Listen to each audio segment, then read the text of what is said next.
Menopause को smooth बनाने के लिए extra tips.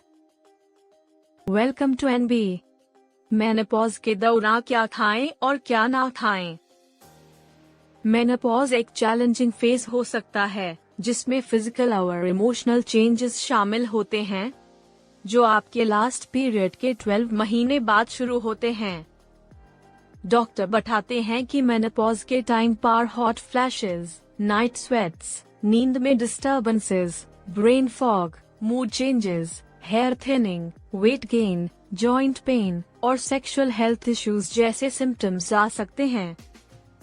Functional medicine practitioner कहते हैं कि गट माइक्रोबायोम में चेंजेस और डाइजेशन में कमी भी कॉमन होते हैं, जिसे कुछ फूड्स को डाइजेस्ट करना मुश्किल हो जाता है। इन सब चेंजेस के साथ अपनी हेल्थ का ख्याल रखना बहुत जरूरी है। डॉक्टर कहती हैं, सही न्यूट्रिशन और एक्सरसाइज के साथ एक हेल्दी लाइफस्टाइल मेंटेन करना बहुत इम्पोर्टेंट है, क्योंकि औरतें मेनोपॉज के बाद अपनी जिंदगी का 40% हिस्सा जीती हैं। इसलिए आप जितना हो सके इस फेज में अपने आप को फिट और हेल्दी महसूस करने के लिए स्टेप्स लें। क्या खाएं? फाइटोएस्ट्रोजेंस। ये प्लांट बेस्ड कॉम्पाउंड्स ईस्ट्रोजन की तरह काम करते हैं और हार्मोन लेवल्स को बैलेंस करने में मदद करते हैं। टोफू, टेम्पे और सोय योगर्ट जैसे फूड्स रेकमेंड करती हैं जो हॉट फ्लैशेस जैसे सिम्टम्स को काम करने में मददगार होते हैं। प्रोटीन। मेनोपॉज के दौरान प्रोटीन की जरूरत थोड़ी बढ़ जाती है। रजिस्टर्ड डाइटिशियन सजेस्ट करती है कि हर मील में 20 to 30 ग्राम्स प्रोटीन इंक्लूड करें, जैसे 4 ounces कुक्ड चिकन या 1 1/4 cups shelled edamame. Anti inflammatory foods. Menopause के साथ इन्फ्लेमेशन होता है जो एक सौर पेन्स को और बढ़ा सकता है। ऑयली फिश जैसे सैमन, ट्राउट, मैकरल, सार्डिन्स और नट्स खाने का सजेशन देती हैं, क्योंकि इनमें ओमेगा 3 होते हैं जो इन्फ्लेमेशन कम करते हैं। टर्मरिक और जिंजर भी एंटी इन्फ्लेमेटोरी होते हैं। बोन हेल्थ के लिए न्यूट्रिएंट्स। रजिस्टर्ड डाइटिशियन कहती है कि कैल्शियम और विटामिन डी की जरूरत बोन हेल्थ के लिए होती है। Beans, dark leafy greens, dairy, seeds और टोफू जैसे कैल्शियम रिच फूड्स को अपने डाइट में शामिल करें। फाइबर। मेनोपॉज में डाइजेशन स्लो हो जाता है एस्ट्रोजन और प्रोजेस्टेरोन लेवल्स के कम होने की वजह से। होल ग्रेन्स, बीन्स और लेंटिल्स खाने की सलाह देती हैं, जो फाइबर इंटेक बढ़ाते हैं और कोलेस्ट्रॉल और ब्लड शुगर को भी कंट्रोल करने में मदद करते हैं। क्या ना खाएं? स्पाइसी फूड्स और कैफीन। ये हॉट फ्लैशेस को ट्रिगर कर सकते हैं और स्ट्रेस भी बढ़ा सकते हैं। रजिस्टर्ड डाइटिशियन कहती हैं कि अगर ये आपके सिम्टम्स को बढ़ाते हैं, तो इनको कम करें। प्रोसेस्ड फूड्स और एडेड शुगर्स।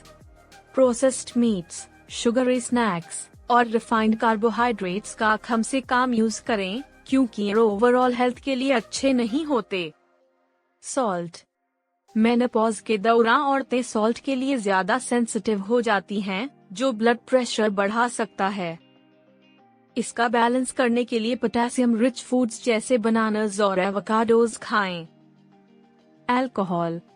मेनोपॉज के दौरान अल्कोहल को मेटाबोलाइज करना मुश्किल हो जाता है, जो हॉट फ्लैशेस और नींद की डिस्टर्बेंसेस को और बढ़ा सकता है। कैफीन। अगर कैफीन आपको एंग्शियस या जिटरी महसूस करता है, तो उसकी जगह मैचा ट्राई करें। ये आपको जेंटल एनर्जी बूस्ट देगा और एंटीऑक्सीडेंट्स से लोडेड होता है। मेनोपॉज को स्मूथ बनाने के लिए extra tips. Exercise. Regular physical activity, खासकर resistance training, muscle mass maintain करने और वेट गेन और मूड चेंजेस जैसे सिम्टम्स को काम करने में मदद करती है। वीक में 3 बार स्ट्रेंथ ट्रेनिंग करें और डेली वॉक्स, योगा और शॉर्ट हीट सेशंस को अपने रूटीन में शामिल करें। नींद। क्वालिटी स्लीप मेनोपॉज के दौरान बहुत जरूरी है।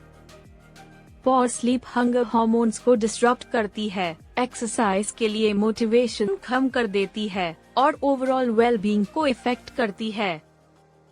अच्छी नींद के लिए मेडिटेशन जैसे प्रैक्टिसेस अपनाएं। सेल्फ केयर, मेनोपॉज के वक्त अपने आप पर फोकस करना जरूरी है। न्यूट्रिशनिस्ट कहती हैं कि ये फेज एक वेकअप कॉल है, जब हमें अपने बॉडी को सुनना होता है। इस वक्त अपने आप को प्रायोरिटी देना सीखें, चाहे इस कुछ लोगों को थोड़ा अजीब लगे। हमने अक्सर अपनी जिंदगी दूसरों का ख्याल रखते हुए बिताई है, पर अब समय है अपने लिए कुछ करने का। थोड़े से डाइटरी और लाइफस्टाइल चेंजेस मेनोपॉज के दौरान आपको बेटर महसूस करने में मदद कर सकते हैं। आप इस फेज को ज्यादा कंफर्ट और ईज के साथ नेविगेट कर पाएंगे। Like, share and subscribe. Thank you.